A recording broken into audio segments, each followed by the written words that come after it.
Cam follows Alice, a cam girl who, after finding her account has been stolen by a lookalike, sets out to unmask the mysterious woman and get her identity and livelihood back. The piece has been praised for its positive depiction of sex work, and the moments of psychological horror within the narrative that are genuinely unsettling. However, the film also has interesting things to say about the digital self, and is a timely look at the ever-blurry boundaries between the physical and digital world. In this video, we will look at these things through the writings of French postmodern cultural theorist Jean Baudrillard, who wrote extensively about the boundaries between the real and the simulation. In the narrative, Alice becomes a modern interpretation of her namesake from the Lewis Carroll novella, but rather than arriving in Wonderland when she gets to the bottom of her own rabbit hole, she comes to discover that there is now a simulation posting as her online.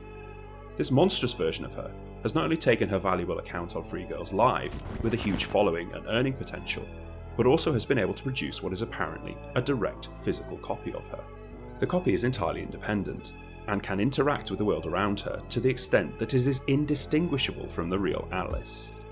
Despite Alice's protestations, everyone who looks at the simulation of her believes it to be the real version of her. Mitigated through the screen, there is no difference to them, and she ultimately continues to perform the same function as before, so therefore continues fulfilling her physical purpose. Through the invasion of this version of Alice into her digital space, the narrative brings into question the nature of reality, and the orders of significance to a sign or symbol, which is outlined by Jean Baudrillard in his text, Simulacra and Simulation. Cam's plot closely follows the descent through the sign order, or the sacramental order, as considered by Baudrillard, where it becomes harder and harder to trace the origins of the simulation, the further that it moves beyond the initial manifestation of it. The more that Alice investigates the mystery surrounding the simulation of her, the further she sees that it is untethered from reality. In the opening of the piece, Alice prides herself on the authenticity of her performances on camera and feels she is portraying an authentic version of herself to the audience. However, there is an inherent problem that her labour, by its very nature, is performative. She has constructed the persona of Lola, which already brings into question the nature of reality that we are shown within the narrative. As director Daniel Goldhaber states, digital avatars aren't real, they're performances, they're creations. Alice embraces the armour of the makeup and performed femininity as something she can use to express herself, but knowing that there's another person behind it that she's reclaimed for herself. At the call to adventure as we transition into Act 2, Alice arrives at the first stage of the corruption of her image as the simulation takes control of her account and begins performing as her. Unable to access her account one morning, Alice then discovers that there is a version of her performing live. This first expression of Alice which materialises showcases the first order, which is a faithful image or copy of the real. In looking at it, we consider the sign, as Baudrillard says, a reflection of a profound reality. Alice is so convinced by this replication of her at first that she initially believes that it must be an old recording that is being played.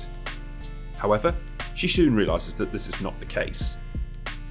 The next stage is the perversion of reality, where we begin to understand that the sign is not a true copy, and rather it has an evil appearance. It is at this stage that an image does not faithfully reveal reality to us, but hints at the reality which it is unable to capture. Here, we rapidly see that the simulation of Alice is only able to exist as that.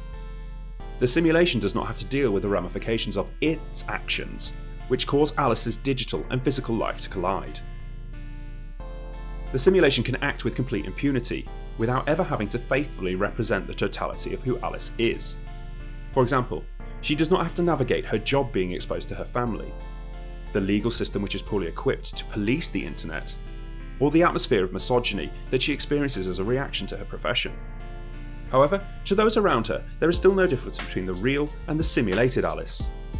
In the case of Tink, it is evident that he even prefers the representation of Alice over the real, as when she comes to his motel room for help, he masturbates to the simulation of her, rather than engage with the real version of her, who is right in front of him, in a meaningful way, despite his promises to assist her.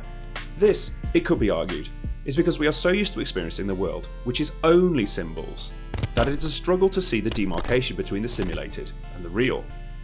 Baudrillard even goes as far to claim that our current society has replaced all reality and meaning with symbols and signs, and that the human experience is a simulation of reality.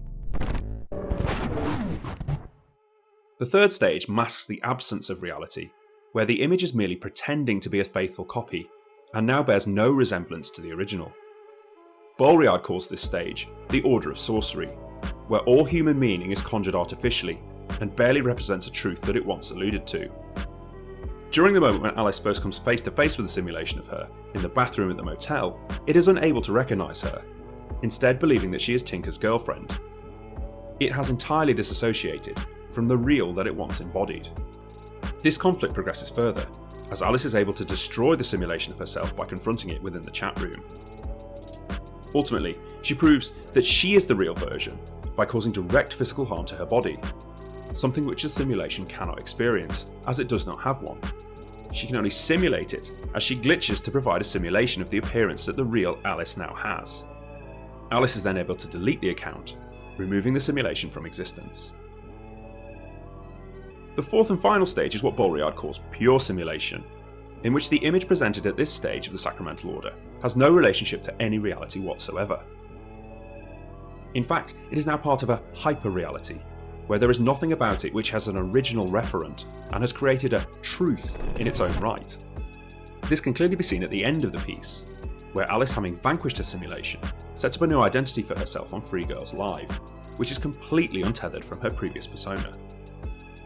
The deliberate use of a blonde wig here assists in signifying her transformation. This final sequence could be read in a multitude of ways. There is no real way of telling where the digital perception of Alice ends and the one where she is perceived as on the screen begins. It has us consider that we can never say with full confidence that the Alice that we met in Act 1 is the real version of her. Not only do we see various versions of her in the mirror at the end of the piece, but reflective surfaces are used throughout as a motif, suggesting the wider theme of duality. In staying true to the Order of Sacrament, this simulacrum of Alice that we see in the ending becomes the real for the next cycle of signification, and is ready to possibly repeat the same journey again. She is caught in this endless cyclical pattern of simulacrum, simulation, simulacrum, from which there is no ability to break out of. It could be argued that we arrive at the point in the narrative where this cycle has been completed numerous times already. Additionally, in this postmodern, late capitalist world that we live in, where all signs and symbols are purposefully constructed to precede the original in the name of being consumed, the distinction between reality and representation has shrunk. As Baudrillard might see it, there is now only simulacrum.